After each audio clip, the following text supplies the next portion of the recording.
Let's try.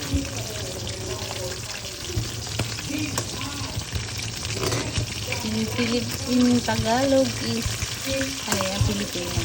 In Tagalog is bilis. Aw, yun lang. You know that hinahabol ng mga nalalaman natin kung anong lasa niya. Ayan, namiss ko yung ganitong isda. So, by the way, yung gold na flour pala ay zero sugar. So, pwede pala yun sa mga diabetic. Ayan, guys, pwede yung panghalo pag gusto nyo mag-ano ng mga ganito for the diabetic person. Pwede po pala. So, nilagyan natin yan ng nilagyan po yan ng mozzarella. Ano lang naman. So, magkaganito na tayo lagi. Mga simple, lang. Quick and simple cooking. Abangan nyo. So, this one, nilagyan ko siya ng counting, of course, may paprika,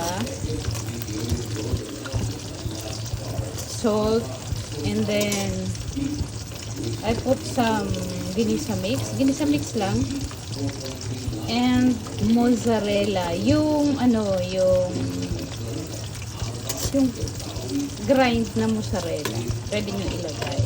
Kasi, tatry natin kung yung nito. Tapos, yung sausawan, kahit anong sausawan pwede naman. Ayan, ito na. Tinry ko lang kasi pag okay at magustuhan ng anak kong nag-work na kasi kailangan nila ng mga mabilis ang luluto. So, if ever at magustuhan ay very good. Pag hindi, ito okay lang naman kasi try lang. Or either flour if you want. Siguro, mix nyo ng improve pa natin yan in the future para malaman natin kung anong lasa. No? Siguro yung egg. Mas masarap din yung egg, diba? Torta kasi ito kung torta pa sa egg. Pero pag fish, nakalimutan ko yung tawag dito. Ang tawag dito, namimiss ko na yung ganitong isda, ayan, bilis yun. Pero yung isang klase bilis, yung mahahaba na malaman. Ayan, dito na. Tara, kain tayo.